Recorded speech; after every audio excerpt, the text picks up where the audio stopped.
ओम नमः सिद्धेभ्यः। ओम नमः सिद्धेभ्यः। ओम नमः सिद्धेभ्यः।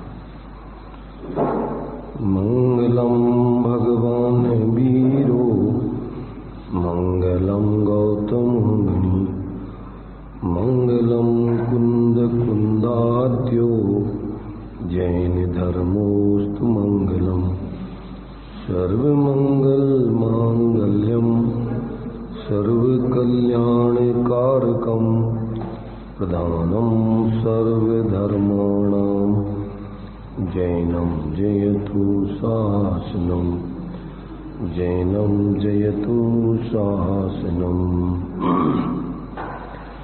वंदितु सर्वसिद्धि दुर्मचलमणोऽवगतिं पत्ते मोक्षामि समय पाहुड मिणमो सुध केवली भणिदम् नमः समय साराय स्वानुभूत्या चकाशिते चित्स्वभावाय भावाय सर्वभावान्तरच्छिदे।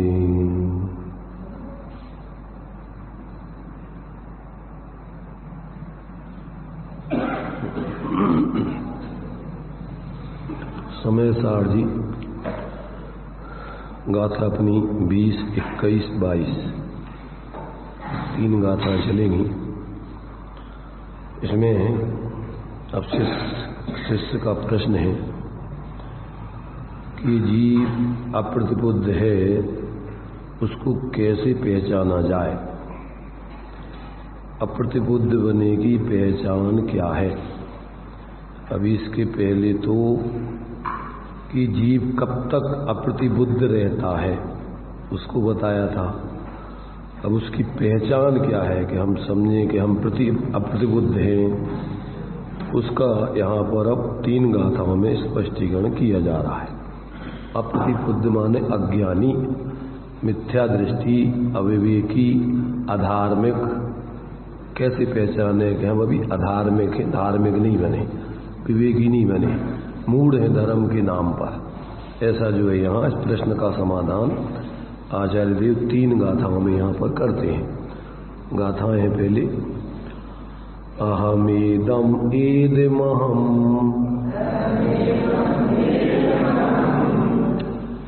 अहमेदस्मि अत्थिमम एदम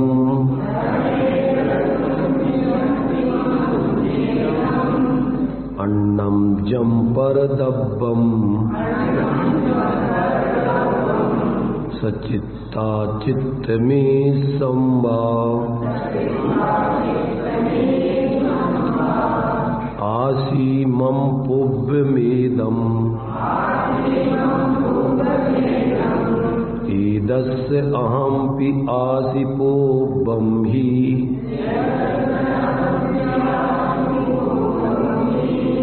हो हि दीपुणो ममेदम एदस्य अहम पि होस्सामि एयन्तु असभूदम्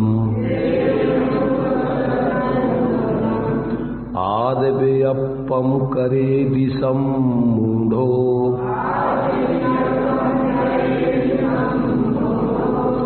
भूदत्थम जानन्तो न करेदि दूतम असम्मूढ़ो।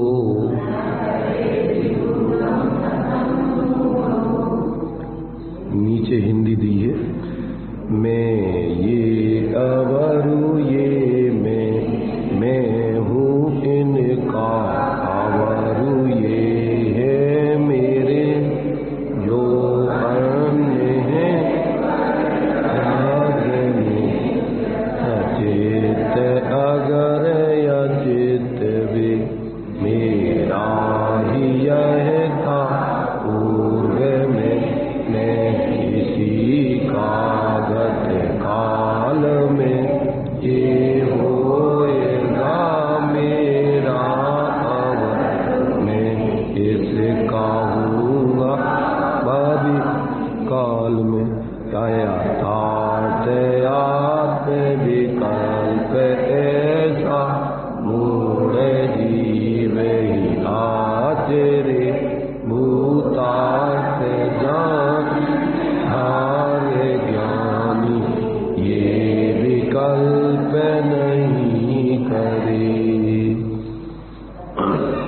देखिए कैसे पहचाने हम अभी अज्ञानी हैं, अविवेकी हैं, अधार्मिक हैं, तो उसका ये यहाँ पर लक्षण बताए जा रहे हैं, चिन्ह बताए जा रहे हैं पहचान के। तो सबको अपने अपने में देखना है कि हमारे जीवन में क्या इस प्रकार की मान्यता विचार चलते हैं, तो समझ लो हम अभी अधार्मिक हैं, मूढ़ हैं, अज्ञानी हैं, अविवेकी हैं। धार्मिक दृष्टि से, लौकिक दृष्टि से भले ही आप बहुत बुद्धिमान हो, डॉक्टर हो, इंजीनियर हो, आईएएस ऑफिसर हो, वकील हो, राष्ट्रपति हो, प्रधानमंत्री हो, लौकिक दृष्टि से भले ही आप बुद्धिमान हो, परंतु यहाँ तो धार्मिक दृष्टि की पहचान बताई जा रही कि जब तक ये व्यक्ति को इस प्रकार के विचार चलते हैं, अंदर की मान्यता चलती है, तब तक वो व्यक्ति धर्म के क्षेत्र में अविवेकी है, मूढ़ है, अज्ञानी है। तो कैसा, अब उसका अपन प्राकृत गाथा में अपन ने ये 3 गाथाएं आचार्य कुंद की पढ़ी। प्राकृत माने जिसमें अपन नमोकार मंत्र पढ़ते हैं उस भाषा में, फिर इसका हिंदी पद्यानुवाद पढ़ लिया। अब उसका अपन जो संस्कृत टीका की गई है आचार्य अमृतचंद की, आचार्य जयसेन की, अब अपन उसका हिंदी, पहले गाथा का अर्थ, फिर टीका, फिर उसको अपन अपने जीवन में समझें कि हमारे जीवन में क्या इस प्रकार चलता है क्या। देखिए गाथार्थ, अन्यत यत परद्रव्यम, जो पुरुष, यहाँ पुरुष माने जीव लगा लेना, यहाँ पुरुष माने कोई पुरुष स्त्री नपुंसक की बात नहीं चल रही, यहाँ तो जीव मात्र की बात चल रही। यहाँ इस पुरुष में त्रियंच भी हो सकती है, जो पुरुष माने, जो जीव माने त्रियंच, नारकी, देव, मनुष्य, स्त्री, पुरुष, नपुंसक, सब पुरुष में आ जाएंगे। यहाँ पुरुष का अर्थ जीव है, जीव मात्र की बात चल रही। क्या करते हैं, अपने से जो अन्य परद्रव्य हैं, 3 प्रकार के परद्रव्यों का विभाग किया यहाँ। सचित्त माने जो चेतन है, अचित्त माने जो अचेतन है, मिश्र माने 2 मिले हुए हैं। ऐसे 3 प्रकार के परद्रव्य हैं। तो इन 3 प्रकार के परद्रव्यों में जो सचित्त स्त्री पुत्र आदि हैं, अचित्त धन धान्य आदि हैं, अथवा मिश्र ग्राम नगर आदि हैं। अथवा का मतलब यहाँ पर मिश्र की बात चल रही है।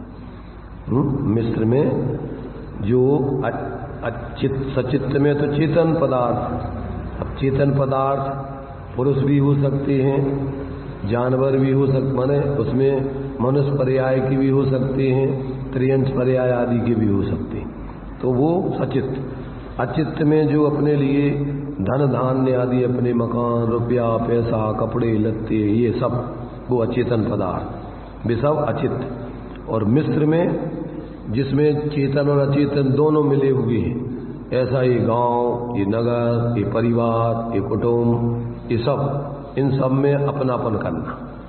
तो इस प्रकार से उन्हें यह समझता है कि अहम ये तत्, मैं यह हूँ, ये तत् अहम, यह द्रव्य मुझ स्वरूप है। अहम एतत् अस्मि, मैं इनका हूँ। एतत् मम अस्ति, यह मेरे हैं या मेरा है। एतत् मम पूर्वम आसीत, यह मेरा पहले था।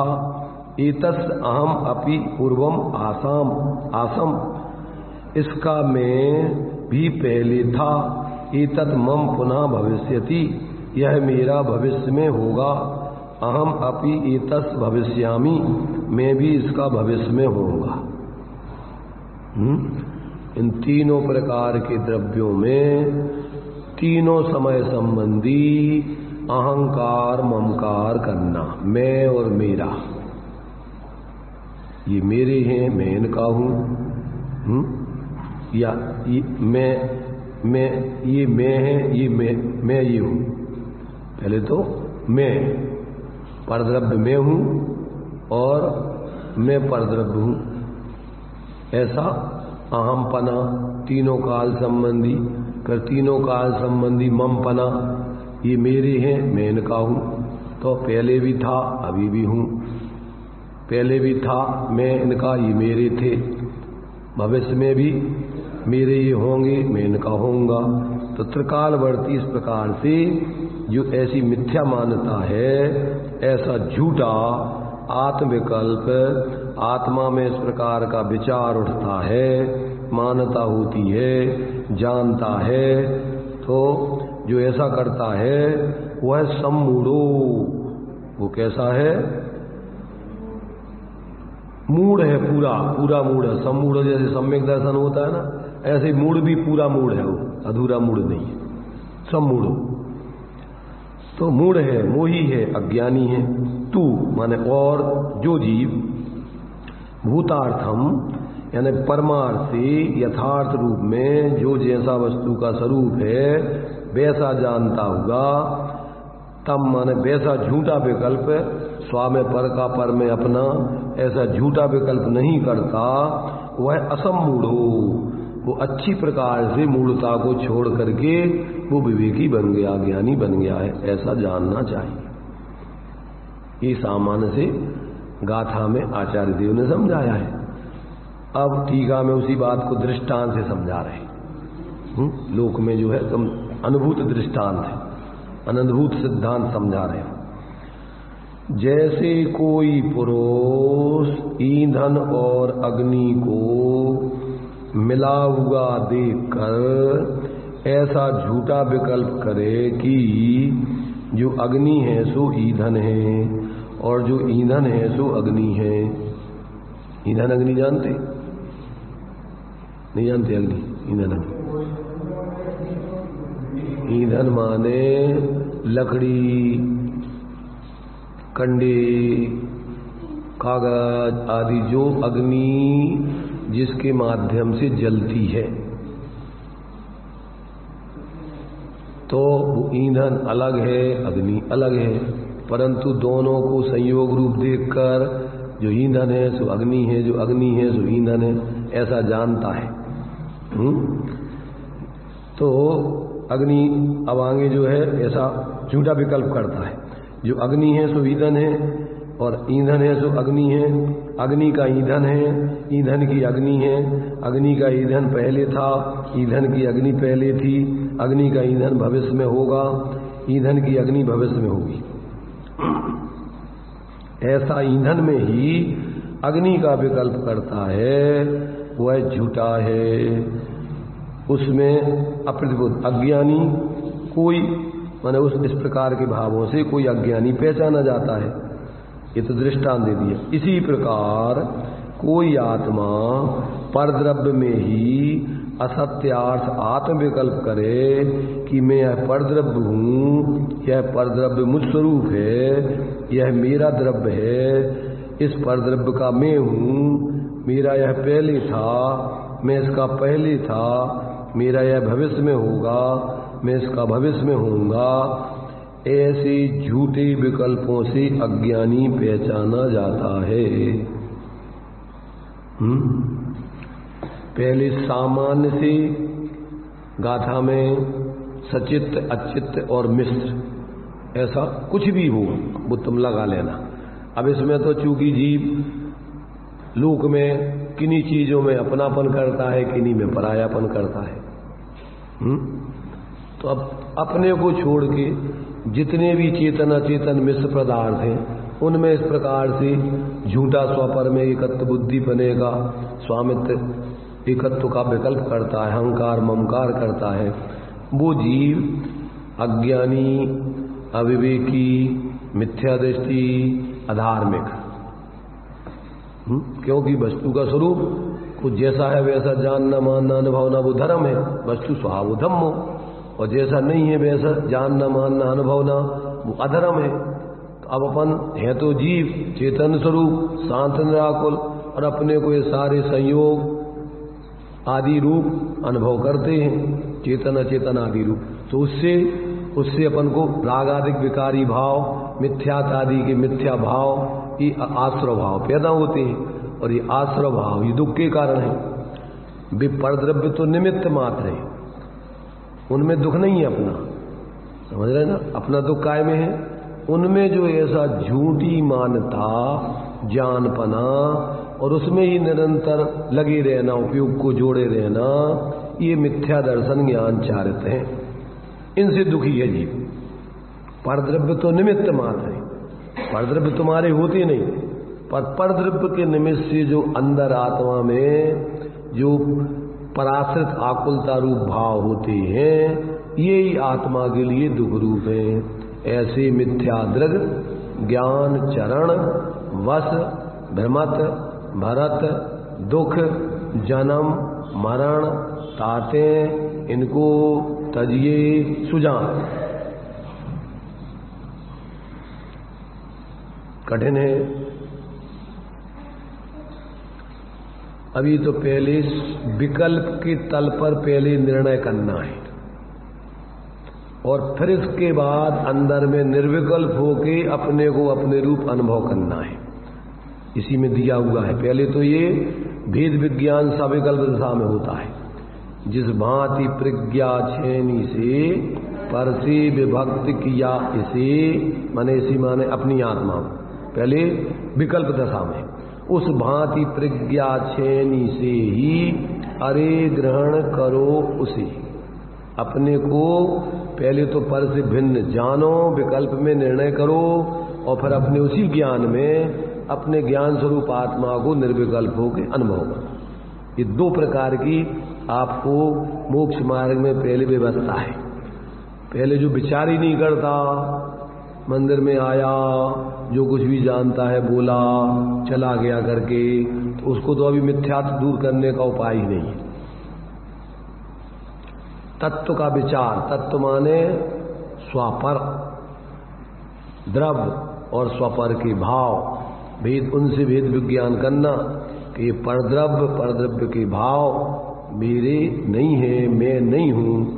और जब ऐसा नहीं मानोगे, जानोगे, उसमें राग द्वेष नहीं करोगे, तो फिर अपना स्वरूप जो शांत निराकुल ज्ञाता दृष्टा है, उसको अंदर में जुड़ करके अभेद होके अनुभव करोगे, तो आपको मिथ्या विकल्प, मिथ्या दर्शन ज्ञान चारित्र के भाव पैदा ही नहीं होंगे।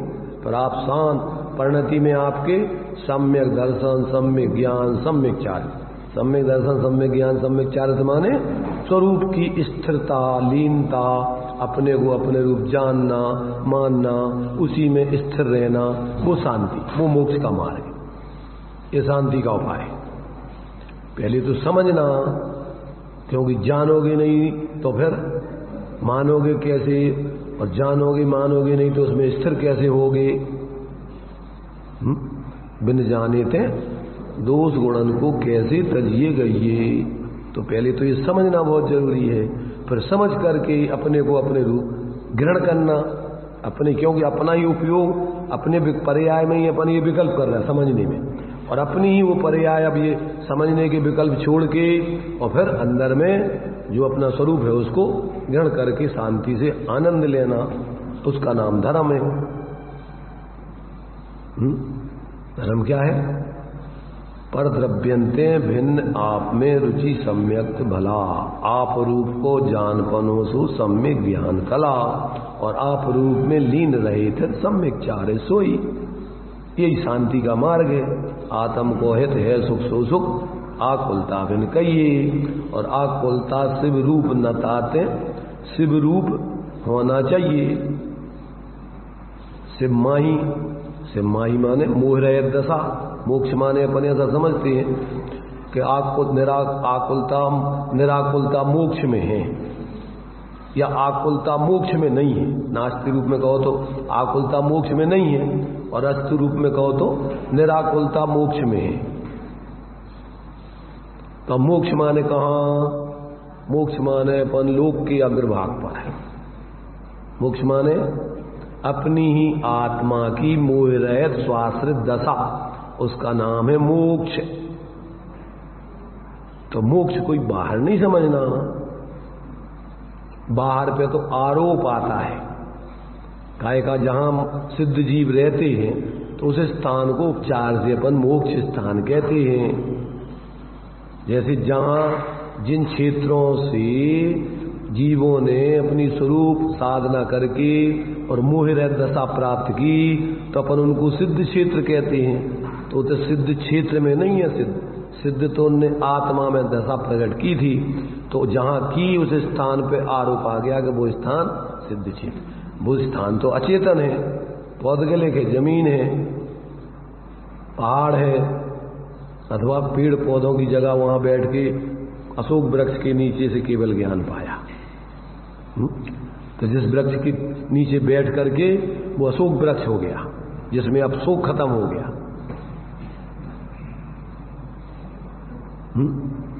अब अपन ऐसा जी, जब तक ऐसी धर्म के स्वरूप को नहीं समझे तो धर्म धर्म सब कोई कहें, धर्म न जाने कोई और बिना धर्म जाने धर्म कहां से होए। अथवा धर्म धर्म सब कोई कहें, धर्मी न जाने कोई और बिना धर्मी के आश्रय से धर्म कहां से होए। धर्म तो जिस धर्मी में से प्रकट होता है, उस धर्मी को नहीं जानो तो धर्म काय में से आएगा। जिस अपने आत्मा में से, अपने द्रव्य स्वभाव के अवलंबन से पर्याय में वो शांति, निराकुलता, शोक प्रकट होता है, पर्याय में वो अनुभव में आता है। तो अब अपन उधर तो देखे नहीं, धर्म धर्म धर्म धर्म भागते फिरे था उधर। भगवान मंदिर में अपन ने ध्यानस्थ मुद्रा है भगवान की, काय के लाने, समझवे के लाने।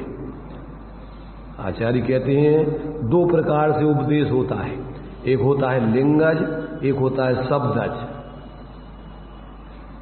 उपदेश दो प्रकार से, समझ में आया? कौन सा? शब्दज माने शब्दों के माध्यम से उपदेश देना, और लिंगज माने चित्र आदि के माध्यम से, इशारों से, बिना बोले हुए उपदेश या अपनी बात को कहना। आपको भूख लगी हुई है तो आपको भैया हमें भूख लगी है, अगर रोटी वगैरह हो तो दे दो, भोजन हो तो दे दो। सामने वाला शब्दों से कि व्यक्ति भूखा है, इसको भोजन चाहिए है, तुम्हारे शब्दों से तुम्हारे भाव को समझ के और भोजन होगा तो तुम्हें दे देगा वो। और एक आप मुंह से तो नहीं बोल पाते, गूंगे हो, क्या करोगे?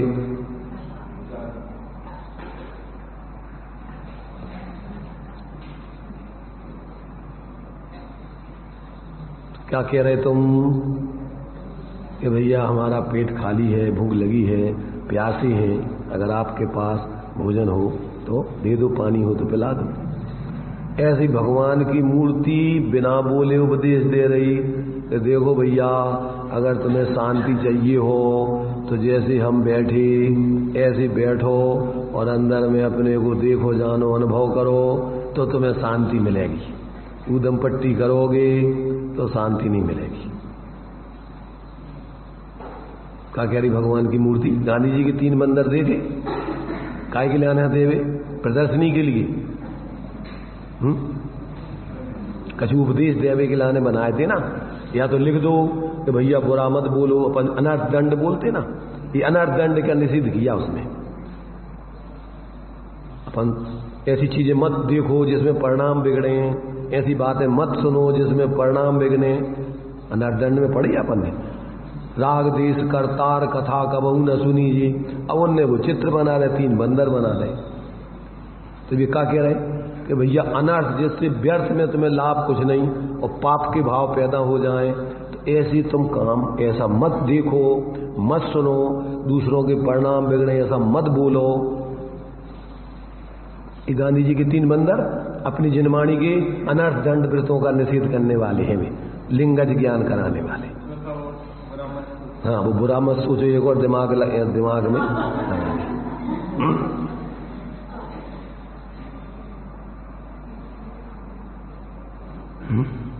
तो ये तो सचित्र आपको उपदेश चित्रों के लिंगज ज्ञान है।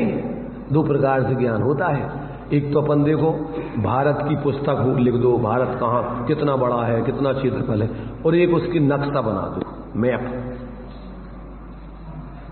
कैसे सरल होता है जानना भारत का स्वरूप? नक्शे से बहुत जल्दी समझ में आ जाता है।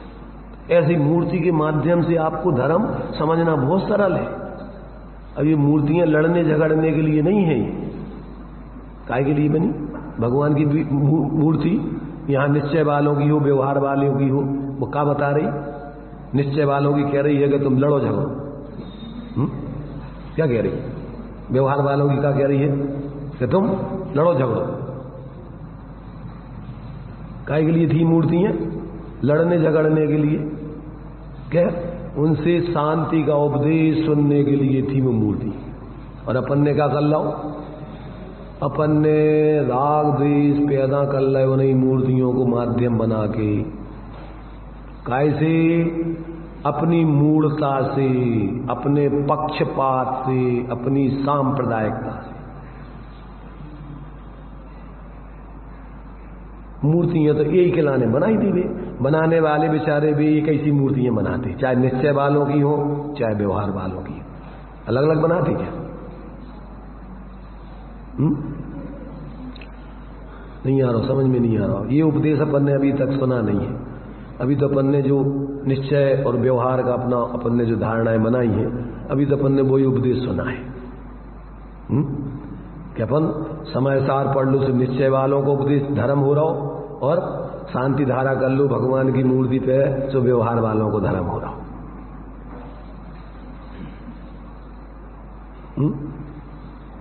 धर्म कहते हैं धर्म? अरे धर्म तो आत्मा का स्वाभाविक जीवन जीना, उसका नाम धर्म है। पराश्रित जीवन जीना अधर्म है, और स्वाश्रित जीवन जीना धर्म है। अपन पढ़ते जिनवाणी में, स्वाश्रय से मुक्ति बखानी, अमर तेरी जग में कहानी। भाव शोभा शोभ बंद स्वरूप, चेतन चिदानंदमय मुक्ति रूप। मार्ग दिखाती है वाणी, अमर तेरी जग में कहानी। इतनी, चाहे जिनवाणी पढ़ के समझो, चाहे भगवान की मूर्ति देख के समझो, चाहे समय सार पढ़ के समझो, चाहे प्रवचन सार पढ़ के समझो, और चाहे द्रव्य संग्रह पढ़ के समझो, चाहे 6 डाला देख के पढ़ के समझो, पर समझना ही है। इतने बाहर में भीड़ इकट्ठी नहीं करने, मजमा नहीं इकट्ठा करना है, मदारी नहीं बनना है। समझ करके अपन को अपने अपने में समाना है, अपने अपने में स्थिर होकर के, और पर में एकत्व मत आदि छोड़ना है। ये भगवान जिनेन्द्र का उपदेश है, समोसण में से आया होगा। कहां से आया?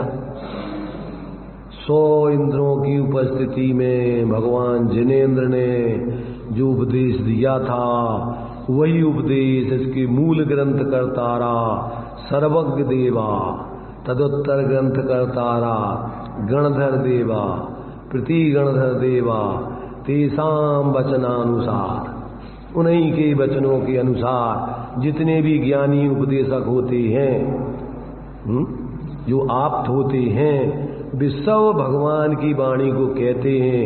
अपना मनमाना कुछ भी उपदेश नहीं देते,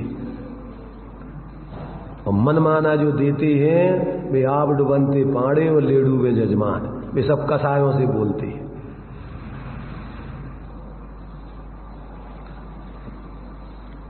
तो समझ में आ रही कछु के नहीं आ रही है? अभी पहले तो सविकल्प दशा में ये अपन को ज्ञान में कि ये बात वास्तव में सही चल रही है। क्यों? कि अपन पहले आगम पढ़ो, ये शास्त्र में लिखी गई नहीं, और फिर इसके बाद खुद बुद्धि से निर्णय करो कि ये बात सही हो सकती कि नहीं। अपनी युक्ति तर्क, अपने पास ज्ञान है तो अपन खुद की बुद्धि लगाओ थोड़ी, अकेले दूसरों के भरोसे मत बैठे रहो। कि कोई न कह रही कि तेरा कान बाबा ले गो, तो वो रोन लगो मोड़ा मोड़ी जो कि तेरा बाबा तेरा कान ले गया, बच्चा रोने लगा। कोई ने कह रही कि गधा, अब वो रोने लगा। भैया तू गधा बन गया उसके कहने से? का देख तो तू पूंछ लग गई क्या? तो अपन देखो ना कि धर्म तो कसाय में नहीं है, शांति में है, चीखने चिल्लाने में नहीं है। भगवान जैसे बैठे आराम से, अथवा अपन शांति से पूजन पढ़ रहे हैं, स्तुति पढ़ रहे हैं, तो उसमें भी समझ रहे, अकेले बोल के किसी दूसरे को नहीं सुना रहे, उसमें भी धर्म समझाया है। सब चीजों में जो भी पूजा पढ़ो तो उसमें भी धर्म है। देव सास गुरु की पूजा पढ़ो, केवल रवि किरणों से जिनका संपूर्ण प्रकाशित है अंतर। क्या होता है कि केवल ज्ञान जिनकी आत्मा में प्रकट हो गया है, ऐसे भगवान अनंत देव। केवल रवि किरणों से जिनका संपूर्ण प्रकाशित है अंतर, उन श्री जिन वाणी में, उनकी जो वाणी है उन श्री जिन वाणी में होता तत्वों का सुंदरतम दर्शन और सददर्शन बोध चरण पथ पर। सददर्शन बोध चरण माने सम्यक दर्शन, सम्यक ज्ञान, सम्यक चारित्र रूप मार्ग पे चलते हैं जो सददर्शन बोध चरण पथ पर अविरल बढ़ते हैं जो मुनिगण, उन देव परम आगम गुरु को सत सत बंदन, सत सत बंदन। क्या अर्थ हुआ? क्या बता रहे हूं? भगवान कैसे होते हैं, जिनवाणी कैसी होती है, गुरु कैसे होती हैं, धन्य है ऐसा जीवन। हम भी उनको नमस्कार बंदी तदगुण लब्ध है। तो जो स्वाध्याय चल रहा हूं मैं कुछ और चल रहा हूं, उन शब्दों में उनकी अर्थों को समझो तो उसे भी स्वाध्याय है। और उनमें अपन को अर्थ कछु नहीं समझ रहे। अब चाहे संस्कृत बोलो और चाहे प्राकृत बोलो। अब संस्कृत प्राकृत तो तुम्हें भाषा भाव समझाने को आए, भाषा धर्म नहीं है। कोई कहेगा अरे अरे हिंदी पढ़ रहे तुम हिंदी, अरे तुम हिंदी पढ़ रहे, आचार्यों को पढ़ो प्राकृत संस्कृत है। समूषण में प्राकृत संस्कृत चलती कि जो भाषा में समझते वो चलत तो है। 10 अष्ट महाभाषा समेत लघु भाषा 7 शतक चुजे। तुझे काय के लाने इतनी भाषाएं कि जो जिस भाषा में समझे वो भाषा में पढ़ो, कि तुम्हारी भाषा पढ़े, जो जानते नहीं है वो पढ़ता रहो। ऐसे भोले जीव जो कुछ नहीं समझते बेचारे, ऐसी मूर्खताओं में लग के, और आपस में हम संस्कृत पढ़ रहे सो हम धर्मात्मा, और हम हिंदी पढ़ रहे सो धर्मात्मा। और तुम्हारी का पढ़ रहे मुझे पता ही नहीं है। अरे भाषा वो तो भाव समझने के लाने हती कि भाषा में धर्म है, कछु समझते नहीं है। और ये तो समझते हैं कि हमें कोई धर्म का सही उपदेश मिलेगा, और सांप्रदायिक व्यक्ति ऐसा उपाय करते हैं कि बेचारे वे धर्म का विचार ही नहीं कर पाए, अचेत हो जाएं, ऐसा उपाय कर देते।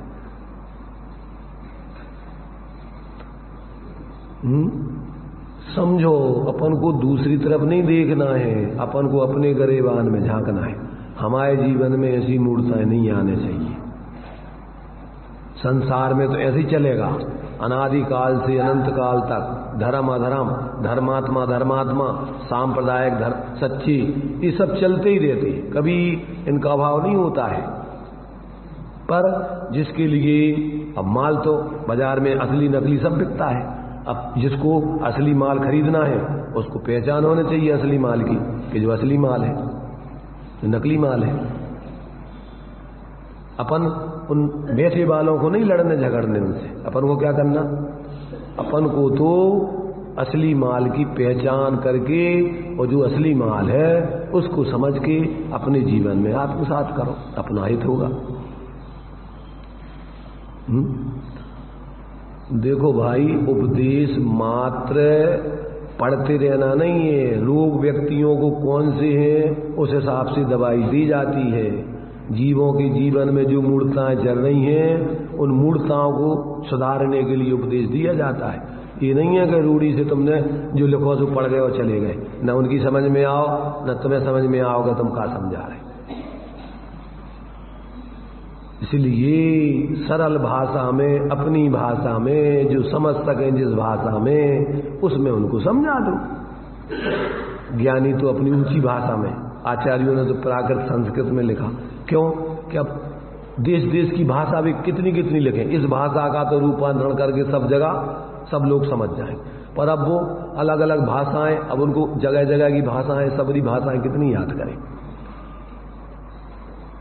इसलिए इन भाषाओं का रूपांतरण करके जो सुनने वाले हैं, समझाने वाले, उनको उनकी भाषा में उनको समझा देवे, तभी उनको अपना हित हो पाएगा।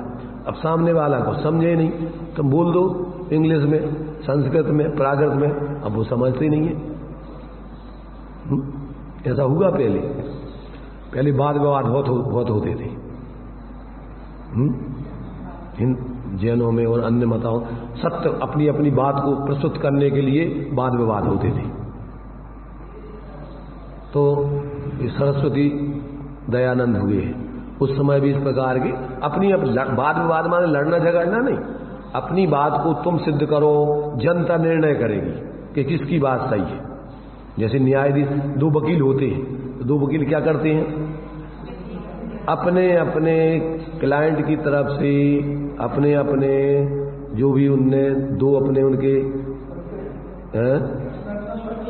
अपना अपना माने जो जिसका पक्ष ले रहे हैं, तो अपने अपने तरफ से कि हमारा जो ये जिसको बताया जा रहा है गलत है, ये गलत नहीं है, वो अपनी तरफ से उसके दूसरे को सिद्ध करेगा, वो अपनी तरफ सिद्ध करेगा। अब न्यायाधीश निष्पक्ष होकर दोनों की बातों को सुनेगा, फिर क्या करेगा, फिर वो निर्णय करेगा कि इसकी बात सही युक्ति तर्क से ये सही बोल रहा है कि झूठ बोल रहा है। अब वो निर्णय करेगा। ऐसे ही पहले जनता निर्णय करती थी, न्यायाधीश निष्पक्ष होकर, और लोग जो अपने अपने धर्म संप्रदाय के माध्यम से या अपने अपने धर्म जो भी अपना अपना जो धर्म मानते हैं कि सही है, तो उसको सामने प्रस्तुत करते थे। ऐसे एक बार क्या हुआ कि जैनों का और अन्य मत के लोगों का वाद विवाद हो रहा था, तो उन लोगों ने कहा कि हम तो उनके विद्वानों ने कहा हम तो संस्कृत में प्रस्तुत करेंगे। तो उन्होंने कहा ठीक है। अब उनने संस्कृत में बोला, अब जनता तो ना संस्कृत जानती, इनने कहा ठीक है हम प्राकृत में बोलेंगे, हमारे तो प्राकृत में हमारा धर्म लिखा है, तो हम प्राकृत में बोलेंगे। उनने जो कजू गई प्राकृत में उत्तर था उनको। अब जनता के हमारी समझ में कजू नहीं, हिंदी में बोलो तुम तो अपनी बात, हमको नहीं सुनना ना संस्कृत ना प्राकृत, हिंदी में बोलो। तो उन्होंने कहा ठीक है, दो जने हिंदी में बात करो। अब हिंदी में बात करो तो जनता समझ सकती कि तुम क्या कह रहे, मैं क्या कह रहे, फिर निर्णय कर दी जनता के सही है कि गलत। ऐसे ही अपन को दुकानदार तो अपना अपना माल सही कहते हैं, नकली वाले भी और असली वाले भी नहीं कहते। अब जिम्मेदारी किसकी है असली नकली की पहचान करने की? ग्राहकों की, जिनको माल खरीदना है। अब उनकी जिम्मेदारी है कि किसका माल सही है। अब वो प्रयोग करके देखे। वक्ता की प्रामाणिकता वचनों से होती है और वचनों की प्रामाणिकता प्रयोग से होती है। क्या कहा? एक दुकानदार कह रहा हमारा माल सही है, दूसरा कह रहा हमारा माल सही है। अब पहचान कैसे होगी? तुम उस माल को प्रयोग करके देखो और जो माल सही होगा वो कसौटी पे सही उतरेगा और जो माल सही नहीं होगा वो कसौटी पे सही नहीं उतरेगा। ऐसे ही जो ज्ञानी धर्मात्मा कहते हम कह रहे इसको तुम प्रयोग करके देखो, परीक्षा करके प्रयोग करो और फिर देखो कि हमारा माल हम जो बता रहे सही है कि ये बता रहे सही है। तो जो बात सही है प्रयोग करोगे तो तुम्हें ऐसा अनुभव होगा, तुम कहोगे हाँ ये बात सही। और जो वो बता रहे वैसा प्रयोग होगा ही नहीं, सिद्ध होगा ही नहीं, तुम्हारी बात गलत है। तो आचार्य कह रहे कि हम कह रहे तुम अंदर में अपने को परद्रव्यों से भिन्न अनुभव करके देखो, तुम्हें शांति मिलती कि नहीं। देखो अब ये किसी दूसरों से पूछने की जरूरत नहीं है। अब कोई ने ऐसे ही कह दिया कि वो तो होता, अरे तुम प्रयोग दो, हम कह रहे होती है अनुभव, इस काल में भी होता है। आचार्य कह रहे पंचम काल के आखिरी तक अनुभव होता है, मोक्ष मार्ग की सिद्धि होती है। और इस काल में भी एक भवातारी आदि जीव होते हैं साधना करके। अब आचार्य कह रहे अब अपन उनको झूठा सिद्ध करो अपनी कुतर्क दे दे करके। अब भोले जीव जिनको खुद परीक्षा करना नहीं आता, प्रयोग नहीं करते, वे ठगाए जाते।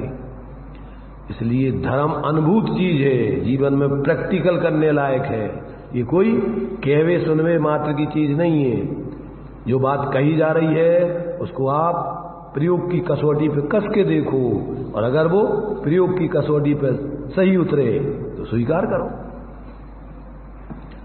तो ये जो है यहां पर कहती हैं कि जो जीव जो अपना नहीं है, अपन जिसकी नहीं है, यदि अपन उसको अपना मानेंगे, जानेंगे, उसको अपना बनाने का प्रयत्न करेंगे तो दुखी होने के अलावा कुछ नहीं मिलेगा। आज तक तो कोई पर को अपना बना नहीं पाया, और पर को पर में ऐसी शांति पा नहीं पाया। अपने में ऐसी शांति जिनने पाई, पाने का अनुभव प्रयोग किया, भी आज तक कहने को आई नहीं वापस माल करने। जो असली माल ले गए तो फिर वो लौटाने बताने कभी आए नहीं।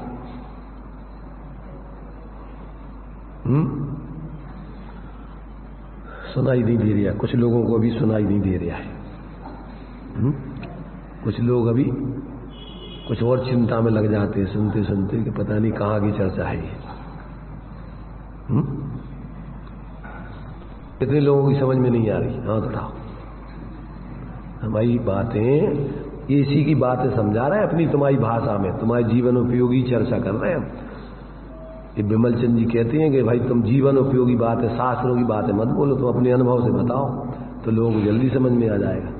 अब तुम वही पढ़ते रहोगे आचार्यों की तो हम कम समझ में आता है। अब अपन अपनी भाषा में समझाया जो जी कहते तुम शास्त्र नहीं पढ़ा, तुम अपने मनमाने बोल रहे हैं, तो कहते समस्या ही थोड़ी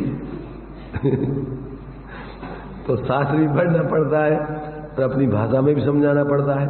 और फिर तो ऐसे कहते तुम अपने अनुभव को तुम भी प्रयोग करो। अकेले शास्त्र में हमारे कहने से नहीं, आचार्य कहने, तुम भी इसको प्रयोग करके देखो, तभी तुम्हारे लिए तुम्हारा धर्म हो पाएगा। हमारे कहने से, शास्त्र में लिखे होने से तुम्हारा धर्म नहीं हो पाएगा। तुम्हारा धर्म कब कहलाएगा? जब तुम स्वयं अनुभव कर लोगे तो तुम्हारा वो धर्म कहलाएगा। और अगर तुमने शास्त्रों में लिखा है, भगवान ने कही है और वे कह रहे हैं, इससे कुछ तुम्हारा काम नहीं होने वाला है। तुम्हारा काम तो तुम जितना अपना अनुभव कर लोगे तो वो तुम्हारा धर्म है। फिर तुम्हें कोई भ्रमित नहीं कर पाएगा। सम्यक दृष्टि को 3 लोक में भूचाल आ जाए तो भी उसकी श्रद्धा को विचलित नहीं कर सकता कोई। अनुभव की हुई बात है तो। और अगर सुनी सुनाई कही कहाई मात्र है, देखी दिखाई ऐसे ऊपर ऊपर, तो कोई भी तुम्हें भुला देगा, भ्रम में डाल देगा। तो ये जो है देखो भाई, ये बहुत सीधी सादी है कि अगर तुम ऐसे अपना जो नहीं है, अपन उसी में अपनापन रात दिन करते रहो और उसी को अपना बनाने का प्रयत्न करो, उसी से सुखी होने के लिए रात दिन लगे रहो, तो कुछ नहीं मिलेगा। ऐसे कि ऐसे खाली के खाली चले जाओगे। देख भी रहे अपन कितने लोग चले गए अपने सामने, कुछ तो आकर चले गए, कुछ जाने को तैयार। खबरदार, अगर तुम्हें ऐसे ही नहीं जाना है, वैसे बिना आत्मबोध के, बिना सम्यक के, बिना धर्म के, तो जोलो न रोग जरा गए तोलो झटत निज अनुभव करो। क्या कह रहे? यह मानुष पर्याय सुकुल सुनना जनवाणी, और ई भी गई बिना अनुभव की चली गई तो फिर उधरी ज्यो, या सुमणि ज्यो उधरी। समझ लो 4 गति 84 लाख योनियों का समुद्र संसार है। संसार समुद्र है। कौन सी गति में कहाँ चले जाओगे, कौन सी योनि में, वो तो पंच परावर्तन करता ही रहता है जी। अगर अपने स्वरूप की आराधना करके और पूर्ण शुद्ध दशा प्रकट नहीं करे तो वो तो इस चक्कर में ही घूमेगा। घूमना तो है ही, बिना घूमे तो रहेगा नहीं संसार में। संसार में तो घूमने के अलावा रह नहीं सकते आप। रोड पे हो तो चलना पड़ेगा, खड़े नहीं रह सकते, ना कोई टक्कर मार के तुम्हें इसलिए रोड पे तो तुम चलते रहो, सही दिशा में चलना पड़ेगा। रॉन्ग साइड चलोगे तो भी खत्म मारे जाओगे, तभी आप अपनी मंजिल पे पहुंच पाओगे। अगर यहाँ आप सही मार्ग पे चलोगे तो आप अपनी शाश्वत पूर्ण मंजिल पे पहुंच के झंझट खत्म। यहाँ अगर संसार में रहना है तो यहाँ तो भटकने के अलावा कोई काम नहीं। एक पर्याय में आप ज़्यादा समय नहीं रह सकते। आयु पूरी होगी, चलो यहाँ से तुम सोचोगे अभी तो हमने भैया सेटिंग ही नहीं कर पाई, मकान बनाओ है, अभी तैयारी की है, अब तो अरे अब हो गया टाइम तुम्हारा, उतने टाइम का टाइम तुम्हें उतना पीरियड है। वो आता ना दृष्टांत कि एक व्यक्ति को कई सुबह से शाम तक तुझे कितनी जमीन चाहिए तू नाप ले, लौट के वहीं वापस आना, जितनी घेर के आ जाएगा उतनी तुझे दे दी जाएगी। क्या किया उसने? उसने सोचा कि भैया भोजन तो फिर कर लेंगे, अपन तो दौड़ लो आज, जितनी चाहिए जमीन ज्यादा है ज्यादा। और दौड़ते दौड़ते वो इतना लंबा निकल गया कि वो सांझ तक उसे आ ही नहीं पाओ, वापस मर ही गो। ऐसे ही अपन कितनी लंबी चौड़ी जगह घेरवे के चक्कर में अपने विकल्प चल रहे और पूरी हो ही नहीं पाएगी सेटिंग, और समय पूरा हो जाएगा, चलो होता कि नहीं होता। योजनाएं तो अपनी अनंत हैं, कोई ठिकाना नहीं है, और आयु निश्चित है, तो कब तुम्हारी पूरी हो जाएंगी। अपन ने एक निश्चित कर ले कि अपन को इतनी चाहिए तो चलो तुम्हारे लाने शांति मिल जाएगी, तो अब विकल्प खत्म हो जाएंगे। किसी का है कोई निश्चित दायरा कि अपन को कितना चाहिए जीवन में, काका चाहिए, बढ़ता ही जाता है दायरा, बढ़ता ही जाता है। जब तक मकान नहीं होते तो कहते एक झोपड़ी होए तो ही बहुत अच्छा है, झोपड़ी हो गई तो अरे मैं कह रहा देखो तो लोगों के तो महल बन गए बढ़िया। अपन को पक्को हो जाए, पक्को होगा तो अरे यार अपने तो अपन सिंगोले ही बैठे, लोग तो कहाँ पहुंच गए हैं, कोटा पहुंच गए, इंदौर पहुंच गए, कहाँ, और अपन तो ही बैठे हैं। उतने चाहिए अपन को मकान तो कोई अंत तो है नहीं, मूढ़ जीव की कल्पना होगा। इसलिए अपन को समझो, समय रहते हुए समझो, ये अवसर आपको मिलेगा नहीं। और सत्य बात सुनने को भी मिलना बहुत मुश्किल है, ध्यान रखना। ये भी महाभाग्य से मिलती है, नहींतर सुत परिचिदान भूदा सब बस भी काम भोग बंधन की कथाएं धर्म के नाम पर और संसार के नाम पर यही चलता रहता है। धर्म के नाम पे भी बस वही खावो पीवो मौज बढ़ावो, मेरी तेरी राग द्वेष पैसा इकट्ठो जे वो सब वही नाटक, ख्याति लाभ पूजा, कुछ धर्म को तो ज्ञान होता कुछ पता ही नहीं है किसी को। मां भाग्य से ऐसे सत्य धर्म की बात सुनने को मिलना भी मां भाग्य से मिलता है। और इसमें फिर बिरला जाने तत्व को, बिरला तत्व सुनंत, बिरला द्यावे तत्व को, बिरला तत्व धरंत। बिरल से बिरल है, पहले तो जानना ही बिरल है, सुनना बिरल है, फिर उसको ध्याना बिरल है, और फिर उसको पाना बिरल है। आगे बिरल से बिरल चीजें हैं सब। तो ये अपन को अवसर है, तो ये अपन को यहाँ पर अज्ञानता में इस प्रकार के विचार होते हैं, इसमें कोई कठिनाई नहीं है। दृष्टांत ईंधन का दे दिया और चेतन अचेतन परद्रव्यों का मिश्र का दे दिया। इसमें जो जीव ऐसे विकल्प करता रहता है वो व्यक्ति समझदार नहीं है, मूर्ख है। तो ये भूत वर्तमान भविष्य काल संबंधी और चेतन अचेतन मिश्र द्रव्यों में इस प्रकार की मूर्ता संबंधी विचार चलते रहते हैं। वो व्यक्ति धर्मात्मा नहीं है, वो अज्ञानी है, अविवेकी है, उसकी जिंदगी खराब हो जाएगी। तो ये इसमें अपन को ये दृष्टांत देके ज्यादा इसमें कुछ समझने को नहीं है। भावार्थ में देखो इतना ही लिखा है, जो परद्रव्य में आत्मा का विकल्प करता है। देखो इसलिए ज्ञानियों ने भावार्थ में इतना ही से दे दिया, लंबे चौड़े दृष्टांत है तो स्वभाव है। वो क्या कह रहे कि जो परद्रव्य में आत्मा का विकल्प करता है वह तो अज्ञानी है, और जो अपने आत्मा को ही अपना मानता जानता अनुभव करता है वह ज्ञानी है। यह अग्नि ईंधन के दृष्टांत से आचार्य देव ने दृढ़ किया है, अल्लाह तुम्हें स्पष्ट किया है। आया समझ में? नहीं आया? कि कठिन है कुछ? अब पहले तो बुद्धि के तल पे, विकल्प के तल पे पहले तो मिथ्या विचार छोड़ के सम्यक विचारों में आना, और सम्यक विचारों का कारण आगम का सेवन है, क्योंकि बिना सर्वज्ञ की वस्तु का स्वरूप कोई बता नहीं सकता। आगम माने आप्त के वचन, जिनवाणी को आगम कहते हैं। और इसमें कैसा होता है, इसकी जिनवाणी की विशेषता कि सर्वज्ञ के द्वारा कही हुई है, जिसने सब कुछ जाना है, वीतराग है, कोई पक्षपात से नहीं बोलते। तो आप तो पज्ञ मनोल्लंघ मदृष्टिष्ट विरोधकम तत्वोपदेश, फालतू की बातें नहीं होती जिसमें आत्मकल्याण हो, ऐसे प्रयोजनभूत तत्व की बातें जिसमें कहीं जाती है। तत्वोपदेश कृत सार्वभौम, और सबके कल्याण की, किसी संप्रदाय व्यक्ति की बातें नहीं है इसमें, जीव मात्र के सार्वभौम, सब जीवों के कल्याण की बात है। और कापत घट्टनम, जिसमें जो मोक्ष मार्ग नहीं है, ऐसे कुमार्ग का जिसमें खंडन किया जावे कि ये धर्म का स्वरूप नहीं है इस प्रकार, तो लोगों को भ्रम ना होता कि, इसलिए जिसमें इच्छे बातें पाई जाती हैं उसका नाम आगम है, जिनवाणी है। कौन कौन सी? सर्वज्ञ के द्वारा कही हुई हो आप तो पग, और जिसका प्रत्यक्ष परोक्ष आदि से जिसका उल्लंघन माने खंडन नहीं किया जा सके, जिस बात को कोई काट नहीं सकता है, अकाट है जो सत्य बात को कोई काट नहीं सकता है। अग्नि गर्म होती है तो गर्म होती है और उसको कोई नहीं काट सकता है। तो आप तो पग मनोल्लंघ मदृष्टिष्ट विरोध का, जिसका कोई खंडन नहीं कर सके, जो प्रत्यक्ष परोक्ष आदि प्रमाणों से जिसमें बाधा नहीं आवे। अपन प्रत्यक्ष में देख रहे कि अग्नि ठंडी गर्म होती है, तुमको ठंडी होती है, तो ये प्रत्यक्ष से विरोध है इसमें। तो इसलिए प्रत्यक्ष परोक्ष अनुमान आदि से, केवल अज्ञान आदि में भी वो बात वैसे ही हो और अपने अनुमान आदि ज्ञान में भी वो बात जमना चाहिए।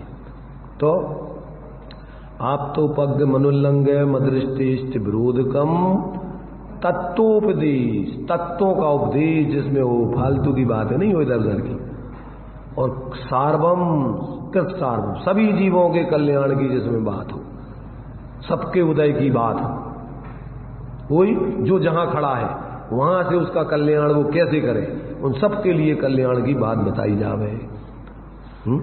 और कापत घटनम, जिसमें खोटे मार्ग का, मिथ्या मार्ग का जिसमें निषेध किया जाए कि ये मोक्ष मार्ग नहीं हो सकता, ये धर्म का मार्ग नहीं हो सकता, ऐसी ये 6 बातें जिसमें होती हैं उसका नाम आगम है, जिनवाणी है, शास्त्र है।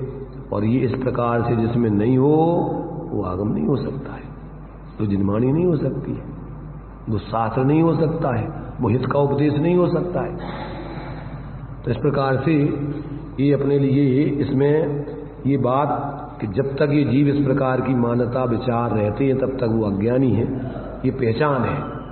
काहे कि हम ज्ञानी बने के अज्ञानी हैं, खुद अपनी पहचान करो कि हमारे अंदर अगर इस प्रकार के भाव निरंतर चलते रहते हैं कि अपने को भूल के और पर में ही निरंतर में और मेरा चल रहा है, तो समझ लो कि अभी अपन धार्मिक नहीं है।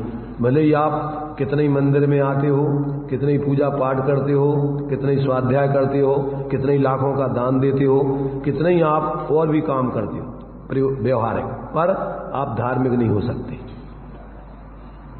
जब तक आप इस भेद विज्ञान नहीं है, आत्मज्ञान नहीं है, तब तक आपके जीवन में धर्म का प्रारंभ नहीं हो सकता है। उसी बात को यहाँ पर कलश में भी बहुत बढ़िया संबोधन आचार्य देव ने किया है। त्यजतु जगदी दानीम मोह मा जन्म लीनम रसयतु रसिकानाम रोचनम ज्ञान मुद्यत इह कथमपि नात्मा अनात्मनः साक्यमेकम् मेका किल कलयति काले वापी तादात्म वृत्तिम।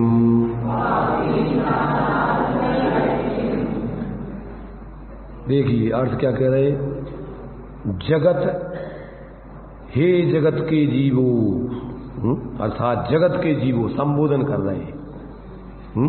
किसके लिए? जैनों को, अजैनों को, किसी संप्रदाय विशेष को, सब जीव मात्र के लिए। हे जगत के जीवो, क्या करो? आजन्म लीनम मोहम, अनादि संसार से लेकर आज तक जो तुमने जिस मोह का अनुभव किया है, अनुभव किए गए मोह को इदानीम त्यजतु, अब तो छोड़ो। दौलत राम जी ने इसी को किस भाषा में लिखा? अब तो त्याग निज पद बे ये कहाँ रचो पर पद में न तेरो पद यह क्यों दुख सहे अब दौल हो सुखी स्वपद रच दाओ मत क्यों को अबे इसी का रूपांतरण है वो। तो क्या कह रहे, हे जगत के जीवो अनादि संसार से लेकर आज तक जिस मोह का तुमने अनुभव किया है अब तो उसको छोड़ो और रसिका नाम रोचनम रसिक जनों को जो रुचि का रसिक जन माने इसका कलष्टिकाकार ने अर्थ किया रसिक जन माने आत्मानुभवी जीवों को जो पसंद है। तो रसिक जनों के लिए जो रुचिकर है, भाई आत्मा किसको पसंद रुचिकर लगेगा कि जो आत्मा का अनुभव करते सम्यक दृष्टि जीवों। तो जो ऐसे ज्ञानी जीवों को रुचिकर है उद्यत ज्ञानम उदय हुआ जो ज्ञान उसको उदय हुआ सबके अंदर ज्ञान जानना जानना जानना प्रकट चल रहा है, चल रहा कि नहीं चल रहा है, जानना सबके अंदर हो रहा है कि नहीं। तो जो प्रकट उदय को प्राप्त जो ज्ञान है प्रकट जो ज्ञान है उसको रसयतु आस्वाद करो, क्योंकि इस लोक में आत्मा किल वास्तव में कथमपि किसी प्रकार भी अनात्मना साकम अनात्मा यानी परद्रव्य के साथ वापी काले कभी भी कदापि तादात्म वृत्तम कलयति न तादात्म वृत्ति माने एकत्व पने को प्राप्त नहीं होता है, क्योंकि एक आत्मा एक है वह अन्य द्रव्य के साथ एकता रूप नहीं हो सकता है। तुम्हारा लक्षण ज्ञान है जानना, तो तुम अपने उस ज्ञान लक्षण तादात्म लक्षण किसे कहते हैं जो तीन दोषों से रहित होता है। कौन कौन से? अव्याप्ति अतिव्याप्ति असंभव। तो ये ज्ञान लक्षण जीव का कैसा है कि तीनों दोषों से रहित है। अगर जीव का लक्षण केवल ज्ञान करो तो कौन सा दोष आएगा? केवल ज्ञान माने छायक ज्ञान सर्वज्ञ का ज्ञान पूर्ण ज्ञान, अगर वो करो तो कौन सा दोष आएगा? अव्याप्ति नाम का दोष आएगा। अव्याप्ति किसे कहते? जिसका लक्षण किया जाए उस पूरी वस्तु में न व्यापे उसका नाम अव्याप्ति। तो आधे जीवों में व्यापेगा, अरहंत सिद्धों में तो केवल ज्ञान व्यापेगा, छद्मस्त जीवों में नहीं व्यापेगा। तो ये लक्षण दूषित हो गया, जीवों का लक्षण नहीं बनेगा। अगर हम कहें आत्मा का लक्षण अमूर्तिक है तो ये लक्षण सही है कि गलत है? बोलो भाई जिसको पता हो। अमूर्तिक कितने द्रव्य होते हैं? 5 द्रव्य अमूर्तिक होते हैं, पुद्गल द्रव्य मूर्तिक है। तो जीव तो अमूर्तिक तो है परंतु साथ में 4 द्रव्य भी अमूर्तिक हैं, इसलिए वो उनमें चला गया वो लक्षण। तो ये अति व्याप्ति नाम का दोष आ गया। और अगर हम जीव का लक्षण अचेतन करें तो ये क्या हो गया? असंभव है, कभी जीव अचेतन बनते ही नहीं है। तो ये दोष नहीं होने चाहिए। ज्ञान लक्षण ऐसा है कि सब जीवों में निगोज से लेकर सिद्धालय तक के सब जीवों में ज्ञान जानपना प्रकट है। ऐसे उस लक्षण से आप अपने को ज्ञान में आत्मा को देखो, ज्ञान सो ही आत्मा। क्योंकि जो लक्षण होता है वो लक्ष्य से तादात्म्यपना लिए हुए होता है। तादात्म्य माने उसमय होता है। जैसे शक्कर का लक्षण अपन ने मीठापन किया, मीठा किया, तो वो शक्कर और मीठा कैसा है? मीठे मय शक्कर और शक्कर मीठे, मीठा शक्कर मय और शक्कर मीठे मय, उनसे कोई अलग अलग नहीं है। तो यदि आप ज्ञान रूप अपने को अनुभव करोगे तो उसमें आत्मा भी व्याप रही है, तो आपको आत्मा की अनुभूति हो जाएगी। इसलिए क्या कह रहे हैं यहां कि आत्मा कभी भी परद्रव्य रूप नहीं हुआ है, आज तक अपने ही वास्तव स्वरूप रहा है। इसलिए हे जगत के जीवो अब तुम क्या करो? ऐसा इस मोह को छोड़ो, परद्रव्यों में एकत्व ममत्व को छोड़ो और अपने में ही अपनापन करो, तो तुम्हारा क्या होगा? धर्म की प्राप्ति हो जाएगी।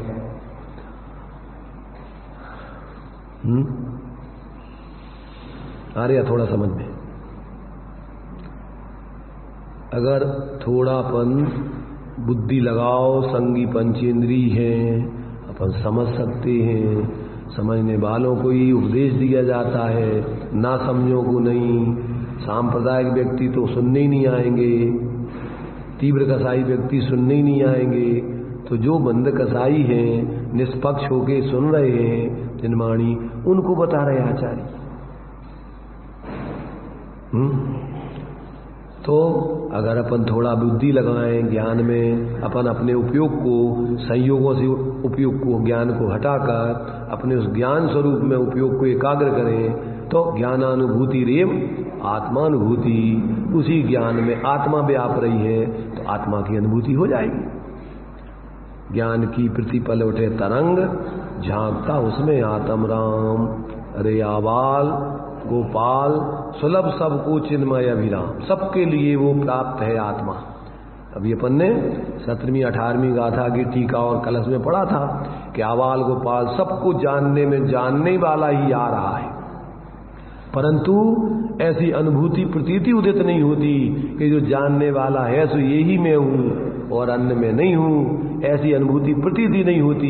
इसलिए जानने में आने पर भी आज तक आत्मा ने आत्मा को नहीं जाना, अनुभव नहीं किया।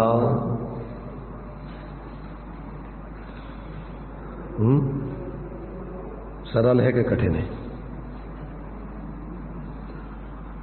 ऐसे नहीं बोल देना है सरल है, सोते सोते में सरल है। इतना सरल नहीं है जैसा अपन समझ रहे। नींद उड़ जाती है,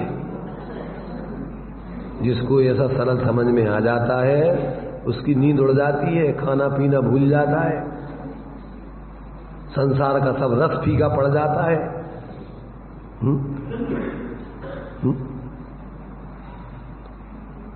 जब तक और कछु सुहावे तब तक आत्म अनुभव नहीं आवे, और जब आत्म अनुभव आवे तब और कछु नहीं सुहाता है।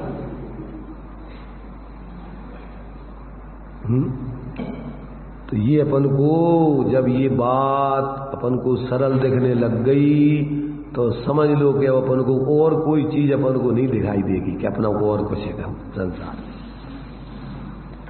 देखो भावार्थ में भी इन्होंने इस कलश का भावार्थ, आत्मा परद्रव्य के साथ किसी प्रकार किसी समय, किसी प्रकार माने ना तो द्रव्य से, ना क्षेत्र से, ना काल से, ना भाव से। अभी किसी समय में काल छोड़ दिया, बाकी 3 प्रकार ले लिए, द्रव्य से नहीं, क्षेत्र से नहीं, भाव से नहीं। ना तो द्रव्य से अनुरूप होता है, ना प्रदेशों से अनुरूप होता है, ना गुण धर्मों से अनुरूप होता है, पर्यायों से अनुरूप होता है। और किसी भी समय तो अपने चतुष्टय से किसी भी प्रकार वो अनुरूप नहीं होता, और किसी भी समय नहीं होता वो। अभी भी नहीं है, पहले भी नहीं था, कभी आगे भी नहीं होगा। तो किसी भी प्रकार किसी समय पर के साथ एकता के भाव को प्राप्त नहीं होता। इस प्रकार आचार्य देव ने अनादिकाल से परद्रव्य के प्रति लगा हुआ जो मोह है उसका भेद विज्ञान बताया है। करना तुम्हें है।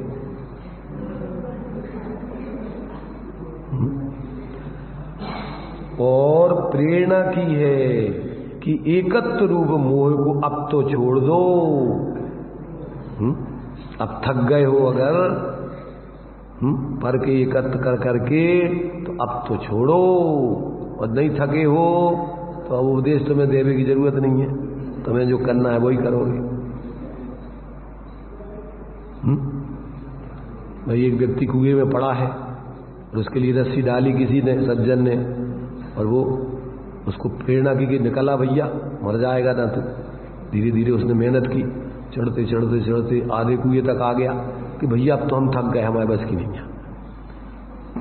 कि भैया देख आधा कुआं तक तो आ गया, थोड़ा और मेहनत कर। तो उसने और मेहनत की, पौन कुएं तक आ गया। कहने लगे भैया अब तो हमारे बस की बिल्कुल नहीं है, अब तक तुम कहो तो हम छोड़ देंगे। रस्सी, अब हमारे हाथ थक गए, अब तुम कहो तो हम तो छोड़ दें रस्सी, कि हम तो आखिरी तक नहीं कहेंगे छोड़ दे, हम तो आखिरी तक यही कहेंगे कि बस चढ़ई आया तनक और मेहनत कर ले। अब तू इतना ऊपर आ गया निगोज से उठ के, अब तू कह भैया कि तुम कहो तो भैया अब हम तो भैया जो नहीं कर सका, तो हम ये नहीं कहेंगे कि तुम नहीं करो, कर ले तू, अभी भी कर ले, अब तो इस इकट्ठे के मोह को छोड़ दे, बहुत हो गया अब तो। और ज्ञान का आस्वाद करो,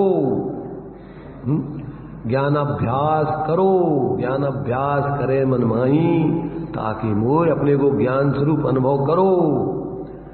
मोह वृथा है, झूठा है, दुख का कारण है, 3 शब्द दिए। वृथा है, कोई लाभ नहीं मिलेगा, झूठा है, कभी भी तुम्हारा परद्रव्य रूप तुम कभी कर नहीं पाओगे, और दुख का कारण है, और इससे तुम दुखी हो, परेशान हो।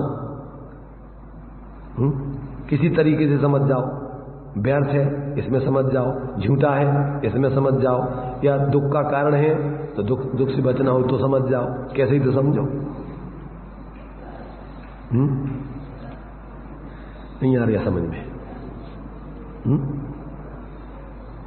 नहीं आ रही दीपेश, समझ में नहीं आ रही तुम्हारी। समझ में आ रहा होगा तुम अच्छे से बैठ जाती पालती मार के, भगवे के चक्कर में ऐसे नहीं बैठ रहे थे, जैसे ही बंद है हम दौड़ लगा के। क्या आज तो बंद है इसलिए बैठे हैं भाई, आज बैठने का हेतु बता रहा है कि आज तो दुकान बंद है इसलिए हम बैठे। समझ में आ रहा है अपना हित है, ये बात अभी मुख्य नहीं है।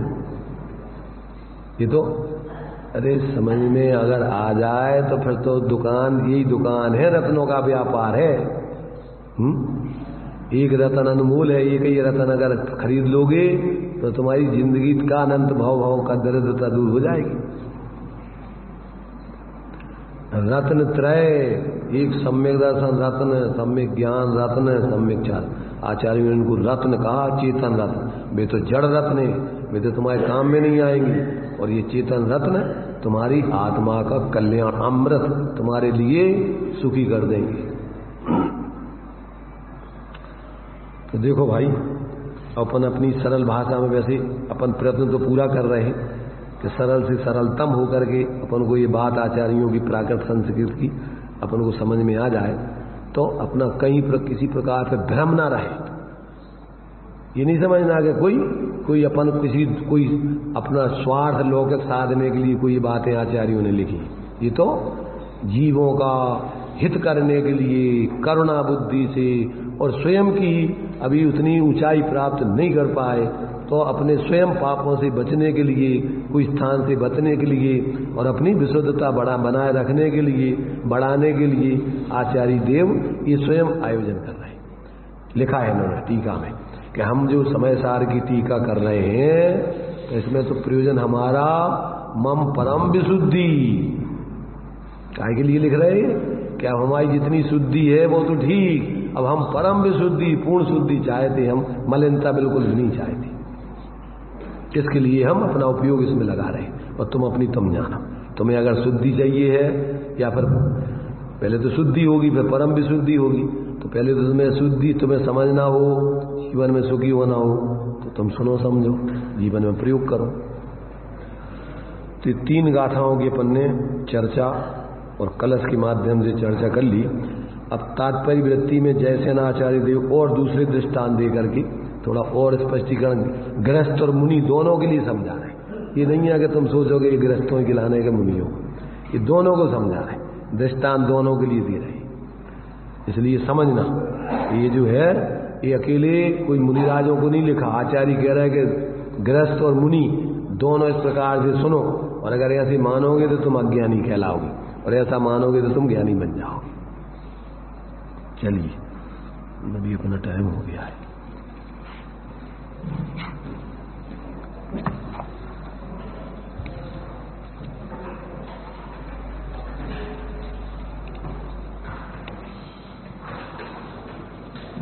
एक जगह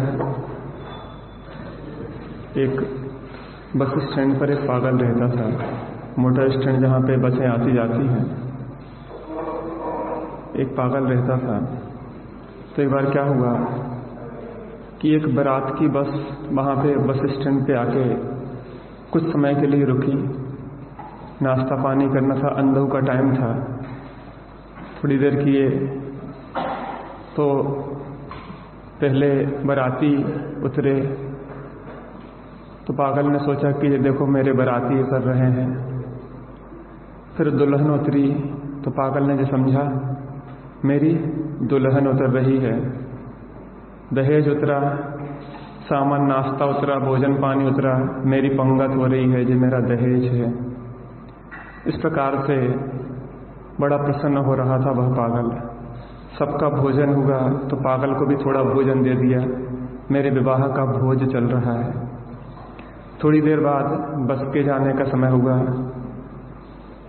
सामग्री चढ़ी, दहेज चढ़ा तो उसने कहा हाय मेरा दहेज गया। बाराती चढ़े, उसने कहा हाय मेरे बाराती गए। उसके बाद दुल्हन गई तो वो तो छाती पीट के दहाड़े मार मार के रोने लगा कि मेरी तो दुल्हन ही चली गई, मैं तो लुट गया। मैं पूछना चाहता हूँ उस पागल से कि तेरा क्या गया, क्या गया? वहाँ के लोगों ने समझाया कि भैया हम तेरी मर्जी से आए नहीं थे और तेरी मर्जी से जा नहीं रहे हैं। यहाँ तो ऐसा कोई पागल नहीं है ना। आचार्य देव यही समझा रहे हैं। 19वीं गाथा में यह बताया, यह जीव कब तक अज्ञानी रहता है जब तक यह मानता है कि यह शरीर संयोग आदि परद्रव्य मेरे हैं, मैं इनका हूँ, मैं इनका करता हूँ, मैं इनका भोगता हूँ। ऐसी मान्यता जब तक चलती है तब तक अज्ञानी है। फिर उनकी अज्ञानी के लक्षण क्या है? तो यहाँ क्या कहा कि वास्तव में सचित्त अचित्त और मिश्र परद्रव्य। सचित्त अचित्त मिश्र का मतलब क्या हुआ? अर्थात जो जीव, पुद्गल और मिश्रित, जो 3 प्रकार के जो हैं, तो ऐसे जीवों को पूर्व में जो मेरे थे, वर्तमान में मेरे हैं और भविष्य में मेरे होंगे। मैं इनका पूर्व में था, वर्तमान में मैं इनका हूँ या भविष्य में ये मेरे होंगे। ऐसी मान्यता जिसके रहती है, यहाँ दृष्टांत दिया ईंधन और अग्नि। ईंधन अलग है, अग्नि अलग है। लेकिन जब ईंधन जलता है तो हमें यह भ्रम होता है कि अग्नि और ईंधन एक ही है। लेकिन ईंधन की अग्नि ना पहले हुई थी, ना ईंधन की अग्नि अभी हुई है, ना ईंधन की अग्नि भविष्य में होएगी। ऐसे ही परद्रव्य न हमारा कभी हुआ था, न हमारा हुआ है, न हमारा होगा। ऐसा मिथ्या आत्मविकल्प जिसके रहता है वह अज्ञानी है। कलश में कहा, आचार्य अमृतचंद स्वामी ने करुणा दिखाई और कहा कि हे जगत के जीवों, अब तो इतनी अच्छी बात समझ में आ गई है कि परद्रव्य मेरा था नहीं, है नहीं, होगा नहीं। स्वाद्रव्य ही मेरा था, मेरा है और रहेगा। अब ऐसे मिथ्या आत्म विकल्प को छोड़ो और रसिक जन जिस आत्म रस का स्वाद ले रहे हैं, जिस ज्ञान चेतन रस का स्वाद ले रहे हैं, उस रस को पियो। क्योंकि परद्रव्य के साथ कभी भी तादात्म्य तुम्हारा होता नहीं है। तुम्हारा तादात्म्य तो तुम्हारे साथ ही होता है। ऐसी मंगलमय वाणी सुन के हम भी अपने स्वरूप का अनुभव करें। ऐसी भावना।